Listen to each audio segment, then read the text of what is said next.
जिल्ह्यात अवैध दारू विक्रेत्याविरोधात सिंदेवाही पोलिसांनी मोठी मोहीम उघडली असून रत्नापूर येथे टाकलेल्या धाडीत मोठ्या प्रमाणात देशी दारू जप्त करण्यात आली।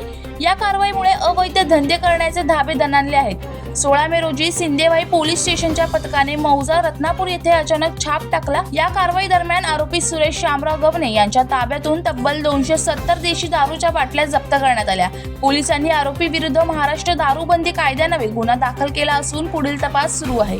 ही कारवाई पोलीस अधीक्षक आणि वरिष्ठ अधिकाऱ्यांच्या मार्गदर्शनाखाली पोलीस निरीक्षक कांचन पांडे यांच्या नेतृत्वात करण्यात आली। महिला सहाय्यक पोलीस निरीक्षक राणी भोंडवे, महिला पोलीस शिपाई स्वाती मेंढे आणि पोलीस शिपाई शुभम भटकळ यांनी या मोहिमेत महत्त्वाची भूमिका बजावली।